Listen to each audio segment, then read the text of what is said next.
like it means nothing.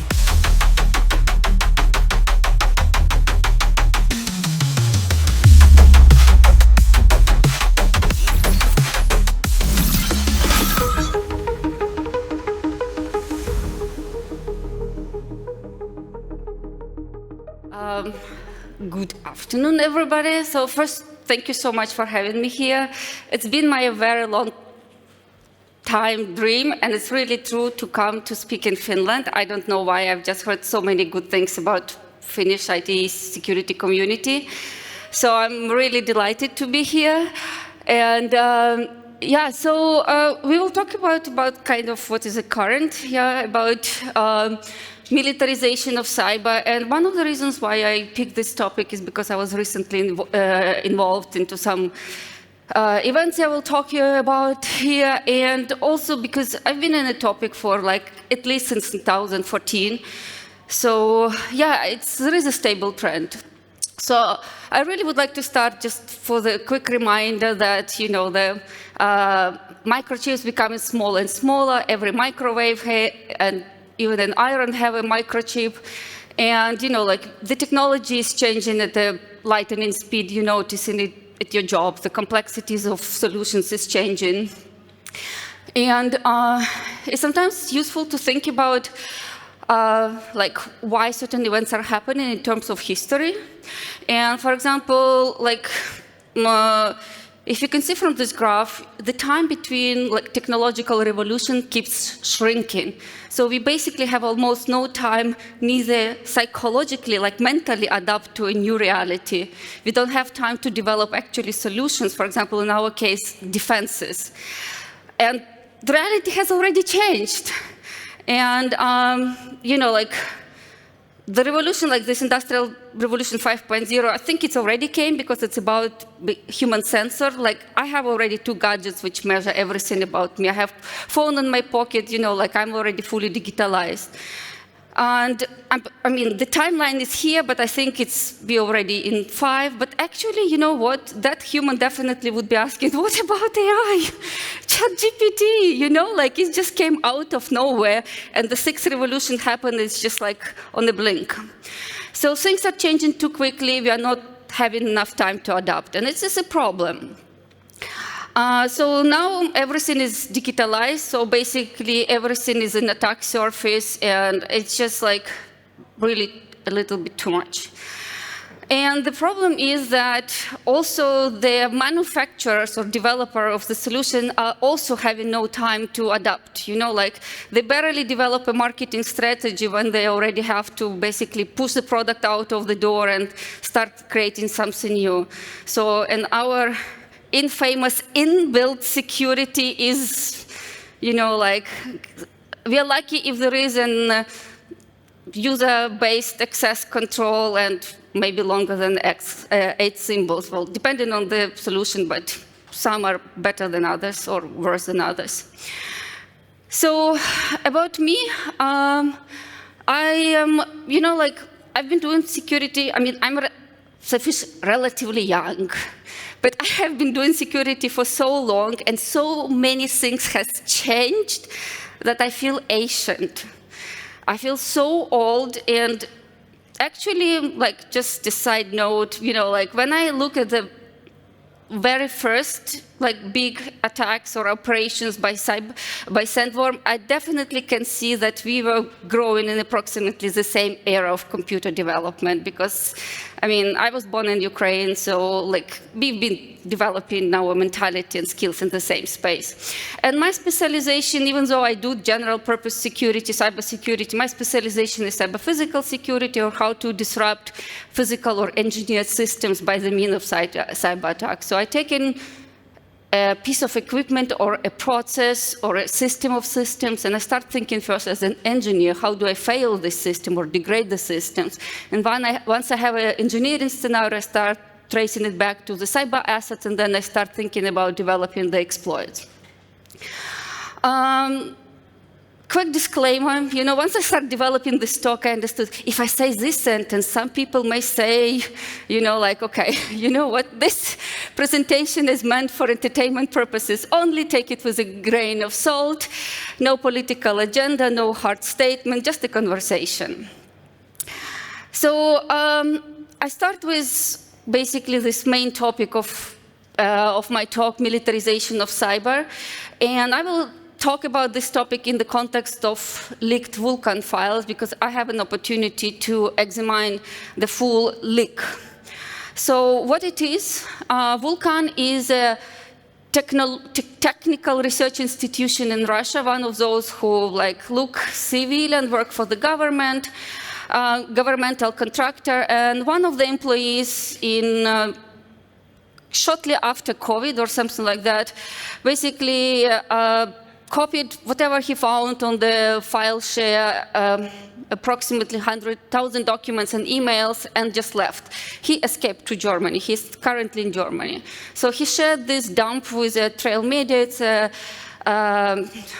subsidiary of Spiegel, and they contacted me and asked if I would be interested to help them to understand the files. So the documents are dated around 2016-21. And after we basically were done and we understood what is in the document, the most important, let's say, analysis and thoughts were documented. Some of the documents were shared with mass media around the world, and they were basically presented publicly in the documentaries, like in Germany, or newspapers, and so on. So this characteristic of the files, undoubtful authenticity. There is absolutely no doubt about that. What was surprising for me, and also slightly difficult, it was fully military context. Terminology was military, end user was military. I did not have enough knowledge about military to actually interpret everything. I have to call or speak to my buddies from the army and say, what does it mean? What does this mean? And so on. And the documentation was different, user requirements, for example, what the system should be capable to do, description of the system, test cases, results of the tests, user manuals, installation manuals, administration manuals, and so on. And in general, the documents were targeted, it was a set of a potpourri of different capabilities ranging from disinformation, psyops, development of the capabilities to disrupt, for example, critical infrastructure, and also the platform to plan and manage the operation. I will show you in a moment. And also there was a whole module to develop basically cyber range so that people could train their skills. Basically they wanted to upskill whoever is whoever will need to be upskilled. So basically, we can divide it into two parts, as I mentioned, that it is basically either already pre-obtained, so developed capabilities of strategic need. For example, you want to have exploits for a range of routers, and a distributed software management platform. Think it of like a Jira. So you can put a ticket, report what has been done, close the ticket, reopen the ticket, and so on. And the area of explicit interest was Russia itself, own citizens, all, of course, ex-USSR space, Middle East, but looking through the screenshots and maps in the documents, it was obvious that the whole globe is a scope. And some of the capabilities, I will show it already installed and operated right now.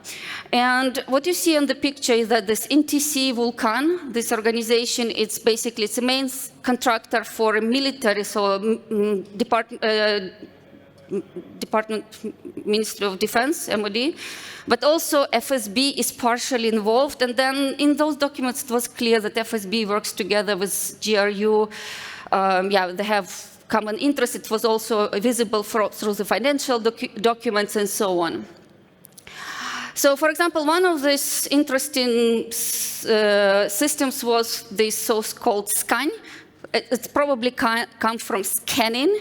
So it's basically, it's a network which has three basically sub-networks. One is open to the internet, another is internal network, and one is closed. It's supposed to be like, I mean, on this picture you see that they have to pass the documentation via the CD, but I will talk about that later. So basically, you know, like the open network to the internet, they collect OSINT, they scan the whole internet for the vulnerabilities, store the data, and push it into the this middle layer, middle subnet. And this, like basically local environment, I did not know how to translate it from Russian, honestly. I don't know what would be the correct term. Circuit environment. They basically grab the collected information and start sorting it. For example, if you want, like, for example, they get a task that we need to have a capability to lay down the Deutsche Bank, like, whenever we need. So you start collecting all the information on Deutsche Bahn, and they basically, whatever information is collected, they start sorting it, enhancing, enriching the intelligence data and so on, make it actionable and so on, and then they basically prepare everything on each target. And then the cyber command actually, and they operate basically on IDs rather than on explicit names.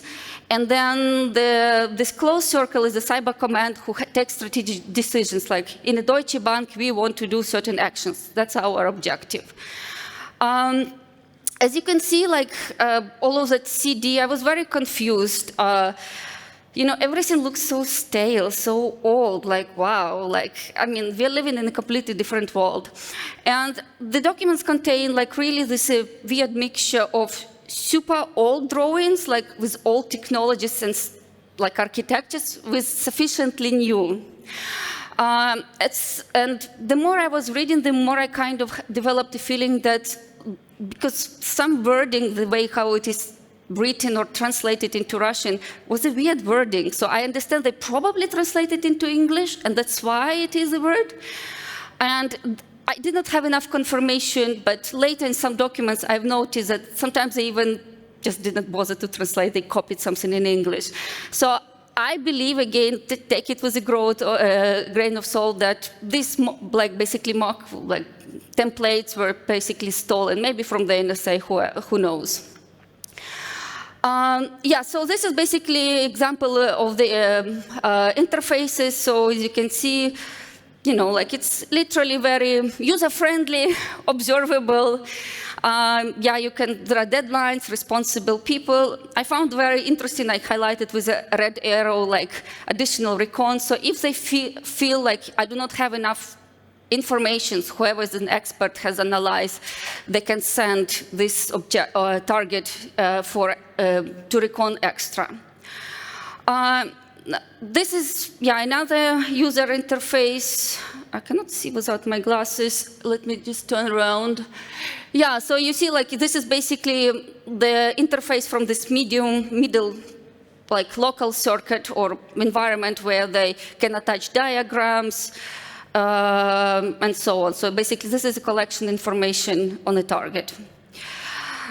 So one of the most, like, just really for visualization, one of the probably worrisome for me, again, I'm civilian, was that I'm a telecommunication engineer, so that is my native field, that they basically literally, if in an area of their interest, they literally can position themselves between the internet provider and internet itself, and they literally create for you a new reality. So they can basically mimic all the web pages. So you Google something, you think that Google is responding to you, but it's Russia is responding to you. So they literally can position a huge amount of very specialized hardware in the middle of the infrastructure. They can connect into the cables and so on.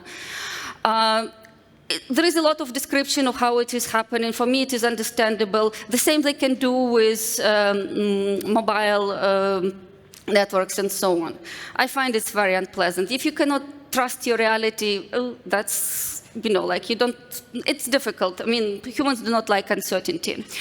So very strong interest in the global telecom, so basically they have a very good mapping of all the key nodes where, like, not only undersea cables, but key data centers, which located in several key locations. So there was some let's say screenshots how they've been already collecting information on these targets. And it's actually very consistent with what we know about Russian cyber operations, because they've been interested in cables and undersea cables for a very long time. But full disclosure, not only Russia, USA does it as well, but yeah, it's a key target. So this is just very quickly, for example, what was there in the documents, like, for example, there would be specification, like, for example, military tell, hey, I need to be able to deal with any type of internet connectivities, with communication media. I want to have exploits for certain models of routers. I want to be able to parse documents in automated manner with certain extensions and so on. Different sources of information, including satellite, and, that is then not surprising then when the war in Ukraine has started that they immediately attack the satellite. And it is a capability which you need to develop for a very long time. You can't develop it in a couple of days. So obviously they had the capability and used it at a time when they thought it is strategic. And the documents only confirm this. Some of the mentioned topics, like strong emphasis on embedded security, ability to reverse firmware phasing capabilities. They outlined the challenge of purchasing 0 days. So nobody sells 0 days to them. So the focus is on developing 0 days themselves, so especially for the kernel of the internet equipment, basically routers and so on. Cost was a very important factor, which really resulted in a weird solutions and design decisions, but they were very limited in costs. And there was a whole Excel table with all the calculations, which was like around 10 million, that's nothing. What was interesting, that was explicitly recommended in the strategies and the tools to use staging target to reach the intended targets. And again, this is very consistent with how Russia was conducting operation in the past years. Yes, very strong emphasis, and it's just a big part of those documentation is developing a very emotionally impactful disinformation and how to distribute it in a way that it cannot be attributed to Russia. Yeah, so they were selecting which maps to use. They use, for example, OS Astra Linux as their operating system and so on. So Scan, that tool which I showed you with several networks, that has already been installed and operated in the GRU building in Moscow. They actually, and interestingly enough, the developers has remote access to that solution. And whenever something is not working in that solution and GRU requests somebody to come and fix, I saw in the email that people prefer not to go there and fix everything remotely. The Amesit, it's a solution which works with a disinformation. It is installed in this Academy of the General Staff of the Armed Forces of Russia. So this is a diagram of installed solution, how it is installed, designed, and operated in that building. And how I know where it is, because I had some clues, but then there are confirmation, like, for example, one of those operator consoles, like basically that medium, like local contour, it's located on the 11th floor, and this academy does have 11 floors. And yeah, there was also emails that they also have remote access to this environment and they can fix basically this system remotely, and the academy was mentioned, but there are multiple clues that it is really the case. There was one of the documents was concerning the training, like developing a training environments, and from the description which I read, I could clearly recognize, and again, that is just, like in threat intelligence, we always have low, medium, and high confidence. Medium to high, I would say high, confident that is exactly the equipment which was mentioned, because by description is so, matches. And I've been speaking at this PhD conference in Moscow in, I think, 2015. I've seen the equipment, and it's known that this conference is used to recruit people to work for Russian government, and the company which was basically sponsoring and running this conference was Positive Technology, was later also sanctioned for the assisting Russian government. Actually, the whole organization, company, was set up to assist Russian government, and on the side, to make money, they were providing security services. So it seems like, it seems like shocking. Wow, in Russia, cyber operations now are entirely moved under military. Emotionally, it's almost scary. But is it anything new, unusual, unexpected? No, it is not, because it's a global trend. I mean, USA has been doing it forever. They are front runner. They are our champions, trailblazers. I mean, NSA and CIA, they are part of the Department of Defense. MITRE, whom we use all the time, they are associated, sponsored, partially do projects for DoD. The only, I think the huge advantage of the NSA is that they have been doing it for a very long time. They have a lot of experience. They are very well funded. They are very strategic in what they're doing. And it's a good combination between CIA and NSA, because CIA does professionally targeting, NSA is supporting. But, of course, secrecy is their, strong side. However, there have been several leaks. There have been whistleblowers. There was this equation group discovered by Kaspersky, which was later attributed to NSA, and double confirmed by shadow brokers, which hacked into the NSA and extracted the tools. And what they extracted from their infrastructure, was coherent with what was this equation group was using. And one of the, of course, most interesting parts is this catalog of exploits which you can use.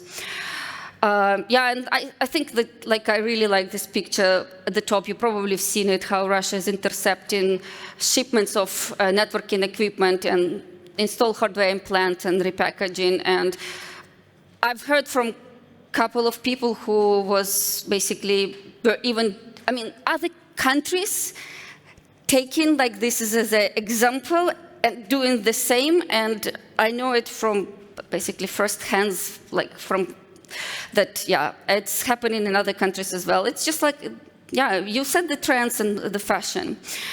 Of course, they are collaborating with, with MI5, Australia, and so on, co-development of tools. And the amount of information, what are the CIA interests are just humongous on the internet. If you look, it's just no sector is out of scope, no system out of scope, like Swift, SCADA, and whatnot. But they also what they do, and so it's the model which Russia is establishing, it's so similar to what USA is doing. You have somebody, a commander, for example, in this example, president say, hey, we want to have a capability to disrupt missile launching system in North Korea. So the next year you will be focusing on developing this capability. It means, of course, suppliers, OSINT, and so on. You need to hack people and whatnot. So basically, it's a strategic running of the operation, and Russia is just basically copying the model. Of course, another example which we all know very well is Israel, famous unit 8200, super secretive, very little information of the type of operations they are doing, but they are very closely connected with the NSA up to the raw exchange of raw data, unfiltered data. And they produce a highly skilled, disciplined people who, develop all the cybersecurity tools we use these days. And for example, at some point, they hacked into Kaspersky and could confirm that they are working for the FSB. very disciplined people, very trained. Probably one of, for me, relevant information. They are very good in disrupting, subverting engineered systems and system of system by the means of cyber attacks. And of course, the interesting part is that, like, at some point, these two organizations, which has like complementary strengths, get together to develop the Stuxnet. And it's important to also, like, I really always want to emphasize that Stuxnet is not a malware. Malware is just like as a final product of multi-year, multi-nation, super expensive operation, which included subverting people, kidnapping people, sending spies, and whatnot. So it was a humongous operation which involved different nations, including Netherlands and so on. So it was a result of a huge work. But yeah, it was basically, it was shocking. So when Stuxnet came out and I started doing SCADA security or OT security before Stuxnet, at that time there was no information on the internet. It was not fashionable. And suddenly Stuxnet occurred, you know, everybody became interested in the topic. And then this demonstration of capability is when actually many different nation states started, like it occurred to them, oh my gosh, those NSA or USA and Russia or Israel are already doing it. So, and you know, like, it's always motivating, you know, whatever you can do, I can do better. It's, you know, like arm races. So I will just show on the example of Russia how they started developing similar capabilities at a lightning speed. They were desperately trying to catch up, and because they were doing it so fast, they were basically making a lot of mistakes. This is why we actually got the actionable intel on them and could, you know, like have so much knowledge about what they've been planning. And all of those operations are super consistent, which I have seen in those documents. So this is a timeline. Disregard the two blue dots. It was just like the fact that before Stuxnet, it was clear that if you have, let's say, administrative rights to a SCADA system, you're a god and you can make it misbehave. So Stuxnet had occurred, and then Russia started immediately developing similar in style and complexity capabilities. So the first was HAVEX, even though HAVEX was first discovered in 2013 and F-Secure was one of the pioneers in analyzing it. That was absolutely brilliant idea of how to gather maximum amount of information and also be able to operate the process with one, like, literally exploit. Very clever idea. However, I do, like, when I was tracing back all of the exploits, I do see that they started immediately after this Stuxnet discovery. So it was immediately triggered the development of the capabilities. Then we had several years of massive hacking of Ukraine. It's all started in 2013. They started placing their, like, establishing their presence in 2013. Massive amount of attacks, and then there was non-PATA when they literally disrupted entire civilian IT infrastructure in the whole country through the accounting software, which every organization was obliged to use, so you have no choice. So you will be a victim of that exploit. So that's why everything was ransomware. And it was all running until 2017. And interestingly enough, that we saw in October 2017, SandWorm, like, packed their stuff and left Ukrainian networks. And it was my suggestion or suspicion that they went to prepare for the Olympics. When the Olympics came, there was false flags. First it was misattributed, and later on it was correctly attributed to Russia. So to sandworm. I was right. But again, they had so many years to be in Ukrainian networks and to practice without non-stop. They practiced to orchestrate large synchronized operation with a lot of involved parties. And for example, like just to give you an example, so this is December 2016, 6,500 attacks in 2 months. Clearly, they spent a whole year to pre-position themselves in this organization. But then they disrupted them in different ways, wiping the infrastructure, breaking the equipment and so on, like deleting data, they tried different methods, let's say. And it's, like, you don't need to do that. Like, I mean, they didn't hurt Ukraine. Nothing has changed. You did not make a statement. The only, and it's now agreed, understanding that it was just literally a practice. For example, one of them, like a disruption of the Ukrainian power grid. Again, it did not last more than an hour. There was no literally large damage. There was no broken hearts or anything. However, they want, and it was done on different substations in different methods, and many of them did not make sense, like you don't need to do that. But again, it was practice. And why do they practice? And they continue to practice to date. And this is what China is doing in Taiwan this day. And the reason for that is that, for example, this is a piece of hardware I was working with. It's just so simplistic. It's just one pump, couple of valves, a tank, a little bit of equipment, like electronic equipment. This is already 60K, and it's just like, for each scenario, you need completely different pieces of equipment. So it's just absolutely unsustainable to build those test beds in like somewhere in your lab. You need engineers, you need space, and like if you want to train that, you do that in realistic environment, because you can observe realistic configurations, realistic responses, and so on. You can test how things work. So that was also a practice. And actually, the interesting part that Industry, which they used in 2016, they keep repurposing it during the war all the time. Whenever they find a similar system, oh my gosh, I already have exploit for it, let's try it again. Non-PETA, again, there was no need to conduct something brazen like this. And this was also very obvious that this attack is planned and executed not by civilian organization. Because civilian people, like there is ethics, there is moral, there is also, in certain sense, legality issues and so on. So you just simply don't do that.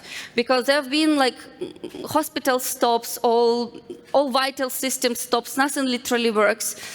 And again, one of the reasons most likely why they've done it, to test the effectiveness of the supply chain attack, to monitor the recovery processes, how do people react, what is the emotional reaction in the population, is it effective to conduct such an attack, for example, when you have a crisis? Because people could not care less, to be honest, in Ukraine. What are the recovery purposes, processes? Because like in general, people just take their backup, which have been running with the same vulnerabilities, with the same systems, the same config, and play it again. So basically, whatever you've been using before exploits, they will work again. But to observe these processes is very useful exercise. Then there was the Triton attack, where they attacked a safety system in a petrochemical facility.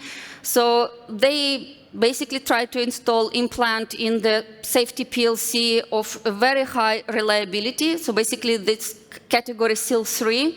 And you can see on the graph, for example, it's a graph from one of the refineries. So 2% only of the hazards require this level of protection. And it's typically explosion, toxic releases, and so on. So if the event happens, you will have not only disruption of the equipment and loss of production, but you will have loss of life. Again, civilians do not conduct such organizations. This is clearly a military-conceived operation. I will show you later that civilians executed it, and not successfully, and they made a lot of mistakes. Do not mix civilian and military. Military is very strategic. So then, like, for example, again, so when I look at this on the whole roadmap of, like, basically all of the events, what was happening in terms of Russia development of the capabilities, and I map it to the documentation, it was a match. Everything what we've seen before, what Russia was doing, was exactly described in those documents. It's only that the fact that they are building this management system is that they want to bring more order, to make it more strategic, because it's not, for example, in Ukraine, they always have to re-enter the target, because they don't know who is already on the target. They didn't have very good observability who is doing what, so they try to bring a little bit more order. And we knew at that time, and it was very clear, even like from the incident responses, when you look the way how they install exploits and act on the network, it's so precise, it's so short-term, you know, like it's just like literally you feel like it's a military. And later on it turned out to be GRU, and the fact that like the global community agreed that this was a testing and training of capabilities, it's again the notion that doctrine is very consistent with military doctrine, like what military is doing. For example, 2015, Russia participated in war in Syria. What did they do there? They have nothing to do there. Why? They've been bombing civilian cities, spreading some poisons and so on. And there is a specific purpose why military organizations are doing there. First of all, every war conflict, why many nations try to send some people at least to any war conflict? Because it's a live drill. You can test capabilities of your own soldiers. They can experience real operations. You can train maybe certain skills or tactic strategies. You can train your commanders. You can test your weapons. And Syria was used to basically test their weapons, train their commanders. So this Alexander Dvornikov was later used in most brazen, horrific attacks in Ukraine when a lot of civilians was killed in mass amount. There was also, like a couple years later, earlier, there was a leak, a lover of one of the military pilots in Russia, because he broke up with her, she released the recordings. So whenever they spoke on the phone, she made the recordings, whatever. And he was telling her, I mean, this was, I mean, authenticity, it looks very authentic, because, and it was like, because this was found on some internal Russian forums and so on that was not meant to be found and so on. And he was telling her that the reason also, one of the reasons why they fly in and bomb civilian population in Syria is because they needed to give a young pilot an first experience of killing people. Because so that in the operations when it matters, they will already having that experience and do not hesitate to drop a bomb again. So they use it to train their pilot to have their first blood. So using other countries' environments as a testing ground is very consistent with these military strategies. And as you can see in this case, military are who are planning and executing, and they decide who will be the target. Civilians are inadvertently become involved in such operations. When civilians telling, my organization is not a target, you really don't know. Tomorrow you can well become a target. You can be subcontractor, you can have information, you can be used as a staging, like a proxy infrastructure, storage of tools and whatnot. Of course, so basically, Russia is not the only one. China, I highly recommend, just at least look through the slide. There was a fantastic talk at Black Hat Asia 2024 on China cyber operations, which are also mostly under the military command. And it follows absolutely the same strategy which NSA is using, which Russia is using. There is absolutely no differences. You feel like you're having a déjà vu. I guess the only difference with China, I mean, obviously they are big, so they have more cyber warriors, and it's believed that they have 10 times more, for example, than NSA has. They have this also interesting part of military-civil fusion, where civilian population is also trained on the operations, and from time to time they can be involved, and they have basically civilian status in peace times and military status in conflict or wartime. And this is really very important, because if you are conducting a cyber operation as a civilian, you're committing a crime. If you're conducting it as a member of the war, then your government is protecting you, and you are basically exempt from, legal prosecution, at least in a sense which we know. But yeah, in general, it's the same targets, like they collect, they identify critical targets by simply even looking what can be there, by what subcontractors are useful, which supply chain, along supply chain, what organization can be useful. They pre-position themselves, they develop the capability, because they want, there is a clear order. When the conflict occurs, you have absolutely all capabilities. You literally can press the button and execute. So you need to be already have persistent access, have the capability, press the button, it's execute. And basically, they want really not only, so if the conflict occurs, you want to disrupt a lot of vital civilian infrastructure which affect the well-being of people, that degrade their morale, and you will keep pressing and degrading infrastructure until basically to evoke this, people will lose will to resist. Again, super military strategy, civilian organizations or companies of all of us where we are working or servicing are involved. Of course, North Korea, like another example, with Lazarus being one of the better studied groups. And yeah, I mean, the government in North Korea is military, so there is no differentiation. And yeah, I mean, basically here is one interesting factor about North Korea, because of the sanctions and because of their isolation, they don't have really sources of income as a country. So they basically have to steal financial assets to basically provide for own development, like maintaining the cyber army, but also to develop capabilities. So it's been basically proven that in cryptocurrencies, I think year before, they stole more than 1 billion or 2 billions, and the year after 1 billion, but it's billions, which enough to basically fund their military, whatever programs they need to develop.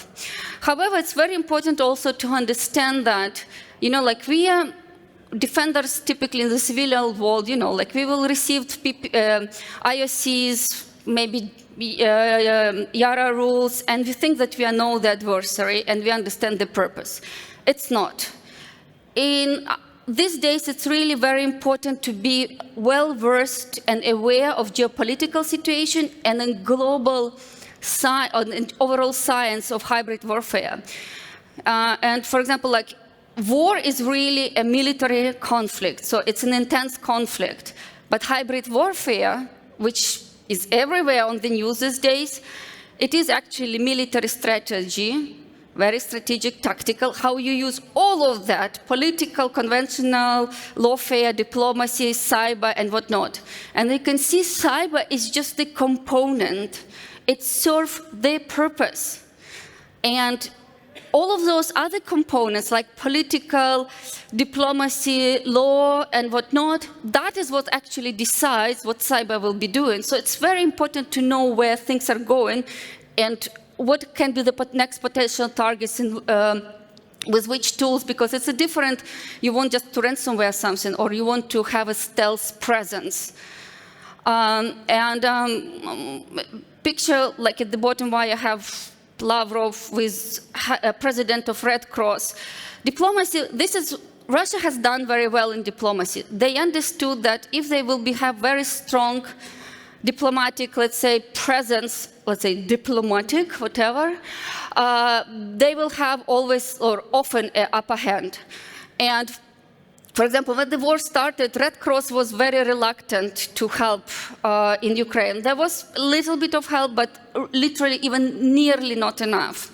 And the reason for that is Russia is a huge sponsor of Red Cross. I worked a lot with Red Cross on different projects because, you know, like cyber is a big part of Red Cross. You know, like for example, if cyber can affect civilians, they need to know if it's realistic, to which extent, what help they can provide to relieve needs, whatever occurs. And for example, there are lots of Russians which works on different Red Cross projects. And I've reached out to people, say, like, help me to understand why Red Cross is so reluctant. It's just like, it hurts.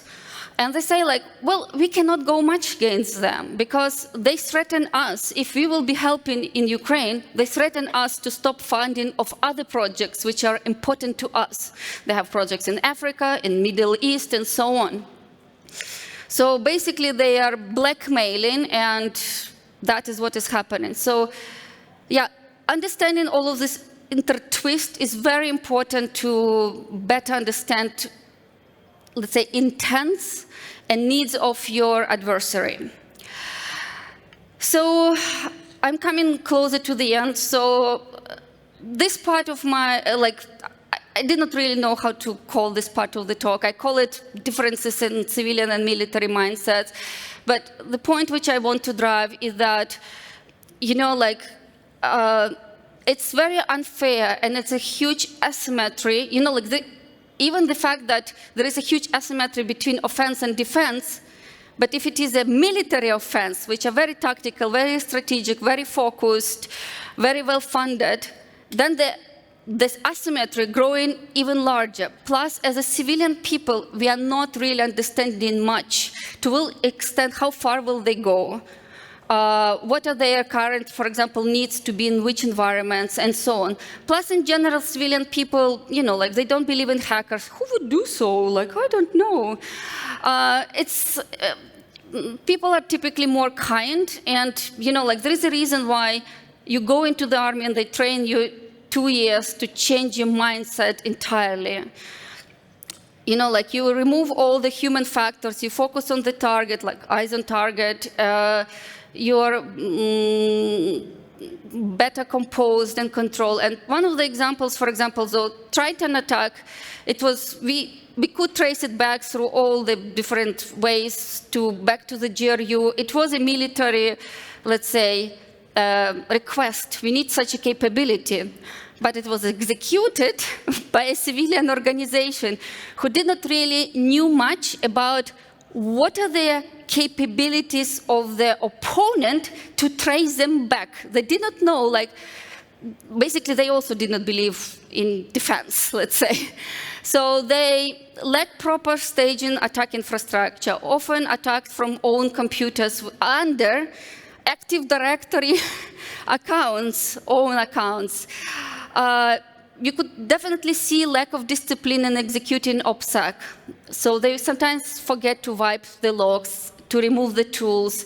They did not have this spotter. In the military, you will always have a spotter. So somebody will be a body system, so they will see that you are not making no mistakes, because the stakes and risk are high. They did not have it's likely they did not have it because they've done a lot of mistakes, which otherwise, if in a body system, they would notice. And because I've done this incident response and full forensics, I could reconstruct this attack to, like, literally, I felt like I'm sitting with the guys in the room. So I could basically smell how they're trembling under pressure. They had very high pressure to meet a specific deadline, and I could see that they're panicking. They started making mistakes, stupid decisions, and so on. So they definitely were not trained to operate in such environments. this is why this was super expensive, insanely expensive operation.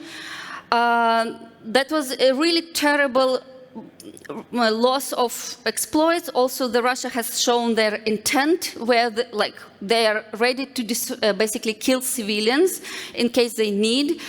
And yeah, so we basically could attribute, the attribution was sufficiently easy, so we could attribute to the organization, to specific individuals, sanctions were made, indictments and whatnot.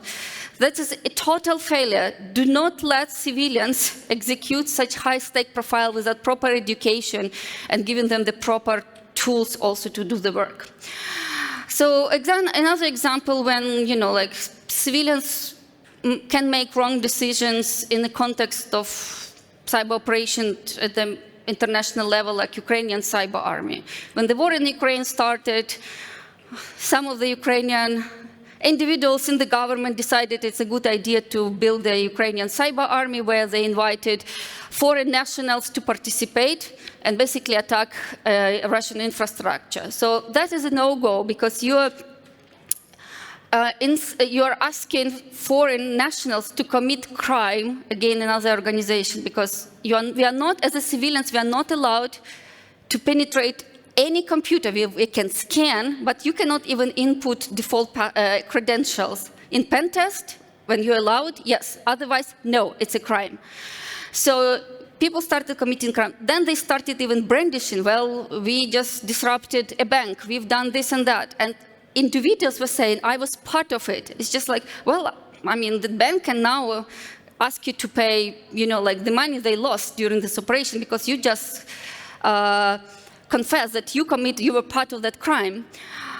And in general, if you want to conduct effective operations, cyber, not cyber, you're not informing your enemy, I'm coming for you.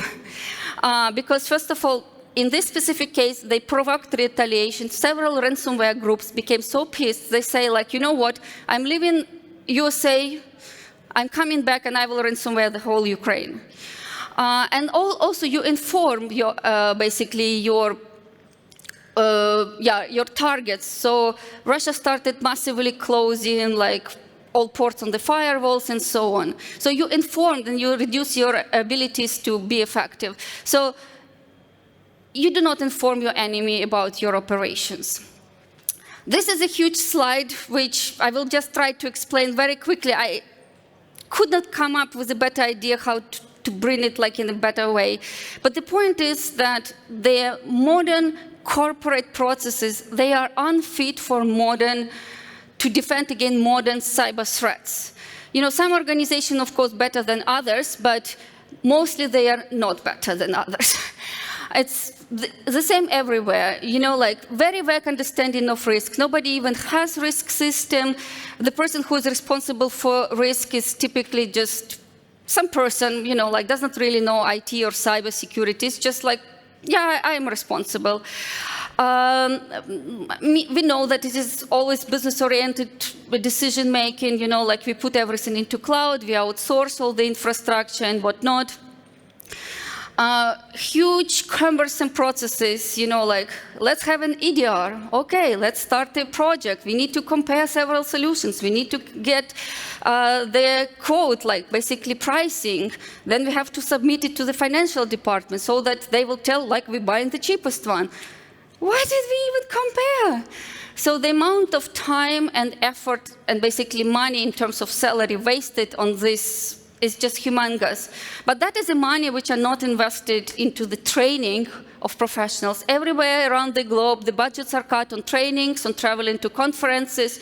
People are not even given time for personal development or development of tools or learning certain technologies. Instead, we sit in those projects, in teams and fill in the Excel tables and so on. I always tell, whenever I'm on a project, I tell them, please do not make me filling up the Excel tables. I won't. I am here. I am a very skilled, knowledgeable expert. I can be used a little bit better than that. In general, civilians are very focused. It's a culture of consensus. Like we will agree on suboptimal solutions so that everybody will be happy. It's a lot of emotions involved. Like people are not focused on a result and a mission or objective, but more or less like, hey, like people take everything personally. And again, it's a matter of training.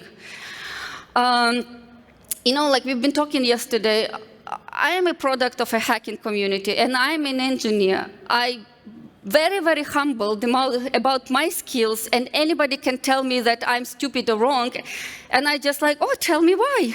I'm very curious. It's very positive because we know it's, like our brain is trained. We don't take it personally. I feel it like a compliment. You bother to tell me something. I would like to learn. Another problem is that management is often not fit for purpose. Can you imagine that in military, you would put a civilian person as a commander and say, well, he will bring a new perspective. Let's see what he has to give us. That is unthinkable. But, like people who just have just general background and whatnot are fit for purpose to run security teams. And one of the biggest problems which I see is absence, no opportunity to learn from lessons learned. For example, I've learned humongously, literally, it's transformed me by being part of incident responses and conducting in-depth forensic investigations. This is where you learned what the attacker's doing, why, which mistake they're making. You can start making much reliable predictions about risk, where to monitor for the attackers, how, and so on. But typically, first of all, if there is an incident, mostly they are not even conducted. You just basically recover from the backup and be done. So you don't know what was it, what were your vulnerabilities were exploited, or let's say opportunities taken advantage of in your environment. You're not learning, and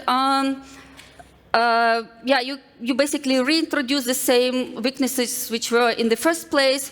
And people are lucky if they get like 1 hour tabletop exercise to learn about modern, TTPs. But that is not even nearly enough. As we've seen what Russia is doing, what other organizations are doing, or like, let's say, professional cyber armies doing, they continuously training. So what is the way forward?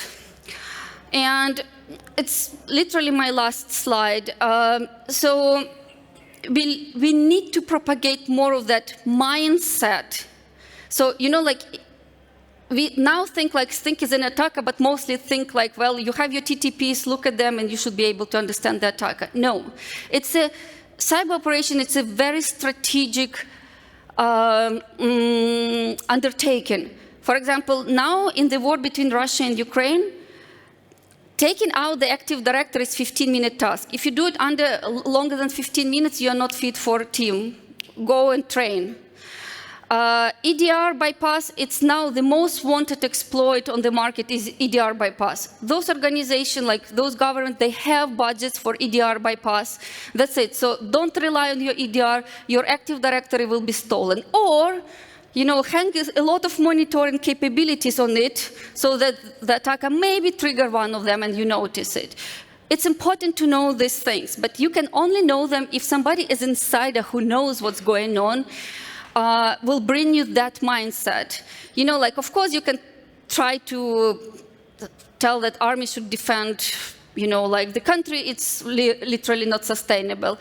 Partially, what is very well done in the USA is that, for example, NSA is, and sometimes FBI, but yeah, they monitor, they see activities, they sometimes see infections, and they call the organization and say, hey, look there, you might have something. So that is really very sustainable, and I argue this is what every government should be doing. I deleted the slide. There was on the very nice article. I will put it back if we will be publishing the slides. There was a very good study on challenges of Dutch cyber defense to become effective.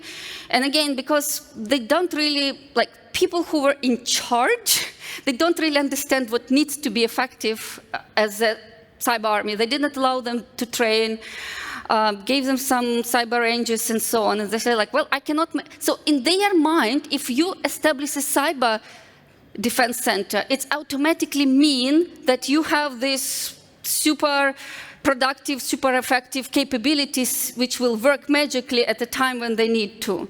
But they are not were even allowed to do anything in the peacetime. And that's wrong, because as we can see, the preparation for the events start in the peacetime. All the other national state-sponsored threat actors, they are working on our organizations right now. The second, of course, path is that, like you start involving ex-military who will probably, like you want them to come into the private sector and help us to establish more productive processes. However, there is a problem. Once you leave the army, like we take example of Israel, because, people go out there, they either develop offensive tools, think of Pegasus, lots of money, not very ethical. Develop offensive tools inside of country for local purposes, medium, a little bit less money, but still good, questionable ethics. And then, of course, some go into the defense product, like Palo Alto, Checkpoint, and whatnot. Even lesser money, already good ethics. And, there is absolutely no incentive to go into industry and build processes because it's super ethical, no money whatsoever. I mean, we all know our salaries are not even closer to our skills and capabilities. Oops, sorry. And so basically, especially, like in Israel and in the USA, there is a little bit better situation, like at least some of the military cyber people, like from NSA and whatnot, go into the industry. We see them sometimes, like we benefit from their knowledge and insights. But in Europe, there is no such culture whatsoever. Have you seen, heard anybody? I mean, there are few, but mostly not. So, and if you take this, positive outcome that they will go in defense, typically they prefer to go and do whatever. Almost nobody's going in defense. So we are not benefiting from that knowledge. And it's governments who need to think and develop those incentives that they come back more into the private sector, they share their knowledge, do podcasts, whatever. We need to see more of this knowledge. And, it was a big luck that we have that Vulcan files, which gave us more insights. But, I mean, we are still lacking a lot of information, what's happening behind the curtains. And it is very important for us, for our effective work. I was exactly 60 minutes. Thank you very much.